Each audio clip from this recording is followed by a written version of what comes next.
အားလုံးပဲမင်္ဂလာပါရှင်ကျမက Hinted Diary page မှာနေဖြစ်ပါတယ်ကျမဒီနေ့မျှဝေပေးချင်တာကတော့အမဲအကျော်ချက်လေးကိုကျမမျှဝေပေးချင်ပါတယ်ရှင်ကြည့်လိုက်ကြရအောင်နော်မဲအကျော်လေးတွေကိုချိုမုတ်စားစမင်းနေပါမယ်ရှင်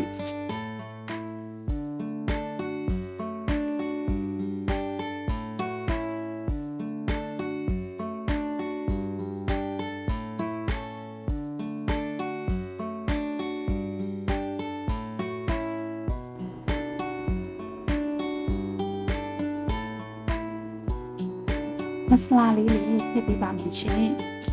ပြီးရင်တေချာနှံ့ဆက်အောင်တေချာချစ်ချစ်လေးလေးနဲ့နေပါမယ်ရှင်လုံးချပြီးတော့တေချာဆုပ်ဆုပ်ပြီးနေပေးပါရှင်အသားလေးတွေကိုအရသာလေးတွေစိတ်ဝင်သွားအောင်ကျမတို့တနားလောက်နှက်ထားပေးပါမယ်ရှင်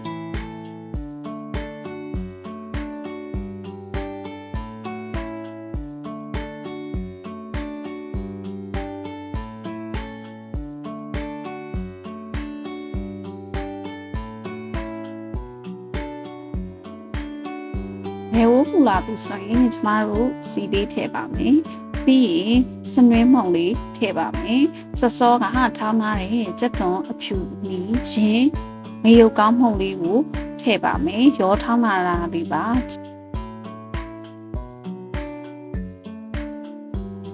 ကြက်သွန်လေးတွေကိုအရင်ဦးဆုံးစီတက်ပါမယ်ရှင်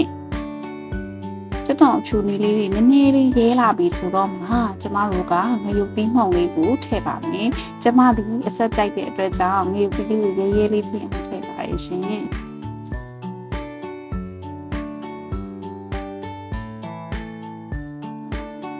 ငရုတ်သီးလေးကိုနာစီတက်ပေးရပါမယ်မီးကိုကျမတို့အတိုးအလျှော်လေးနဲ့တွားပါမယ်နော် gas မီးပေါ်မှာတင်တဲ့အခါကျရင်မီးအတိုးအလျှော်ကအဆင်ပြေနေတယ်ကျမတို့ electric လေးနဲ့တုံးတဲ့အခါကျရင်မီးအတိုးအလျှော်အဆင်မပြေပိတ်လိုက်ဖွင့်လိုက်လုပ်ပေးပါနော်ဘာဖြစ်လို့လဲဆိုတော့ကျမတို့ဒီစီတက်တဲ့အချိန်မှာမီးအရင်များတဲ့အခါကျရင်ကြက်သွန်လေးတွေကပူတက်ပါတယ်တူးနိုင်ရင်ခင်းသမင်းစားရတဲ့ဟာခင်းအရာတာကိုပဲပြတ်ဖြစ်ပါတယ်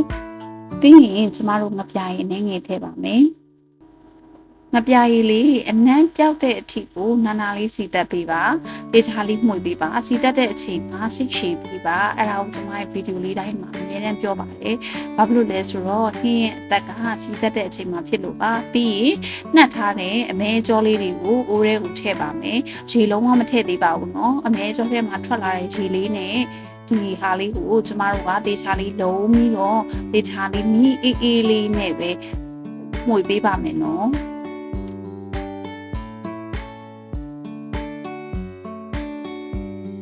စီလေးပွက်လာပြီဆိုရင်ကျမတို့မဆလာလေးထည့်ပါမယ်။ပြီးတော့သိမ်းရက်လေးအုပ်ပါမယ်ရှင်။အိမ်မှာတော့အပင်လေးရှိရဲ့အတွက်ကြောင့်အိမ်မှာပဲတူဖူးပြီးထည့်လိုက်လို့ရပါတယ်။အရွက်နုနုလေးတွေလည်းကျမရွေးပြီးတော့ထည့်ထားပါတယ်ရှင်။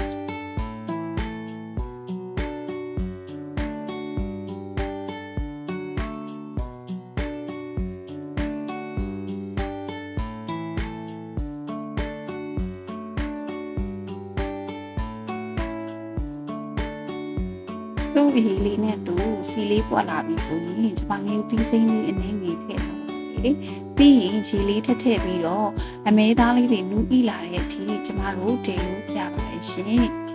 ဒီနေ့ချက်တဲ့အခါမှာပေါ့နော်ကျမတို့ကအလဲလောက်မှာကျမတို့ကအရေးထည့်တယ်ဆိုရင်ကျမတို့ရေကိုမထည့်ဘဲနဲ့တည်ထားပြီးသားရေနွေးကိုကျမထည့်လေးရှိပါတယ်။ဘာကြောင့်လဲဆိုတော့အသားလေးတွေနူးဤလေးနဲ့ပုံပြီးဖြစ်တာမြန်လို့ပါရှင်။အဲ့ဒါလေးကိုစမ်းလုပ်ကြည့်ကြပါနော်။ဒီမြန်နူးဤအောင်အဖုံးလေးဖုံးထားလိုက်ပါအဖုံးဖုံးထားပြီးတော့တဲမယ်ဆိုရင်အမြန်လေးနူးဤပါတယ်။ရေလေးနဲ့ခန်းသွားပြီဆိုရင်ကျမတို့အမဲကြောလေးတွေတစ်ချက်ကြည့်လိုက်ပါမယ်အစင်ပြေလားပေါ့အမဲသားလေးတွေကစားလို့ရတဲ့အနေထားရောက်သွားပြီဆိုရင်တော့ကျမတို့အသင့်စားသုံးလို့ရပါပြီရှင်အကယ်၍အမဲသားလေးကမနူးသေးဘူးဆိုရင်လိုအပ်သလောက်ရေနွေးလေးကိုထပ်ပြီးတော့ရောလိုက်ပါနော်အမဲသားဟင်းလေးတွေချက်ရတဲ့အချိန်မှာကြားရဆိုပေမဲ့လည်းကျမတို့ကစားလိုက်ရရမှာရှိပါတယ်အဲ့ဒီအတွက်ကြောင့်ကျမတို့ကကျောင်းပေးရရုံးပေးရဒီမှာအချိန်ပေးပြီးချက်စားဖို့အတွက်အကြံပြုချင်ပါတယ်အမဲသားတွေသွေးရကောင်းတော့ကြောင့်ကျမတို့အမျိုးသမီးတွေစ စားတော့ရင်တင်းမြော်တော့အစားအစာတစ်ခုဖြစ်ပါတယ်ကျမရင်းနဲ့အတူညီညွတ်စွာနေထိုင်ဖို့အစားအသောက်တည်ရဲ့ပထမတစ်ခုဖြစ်ပါတယ်အားလုံးပဲကျေးဇူးတင်ပါတယ်ရှင်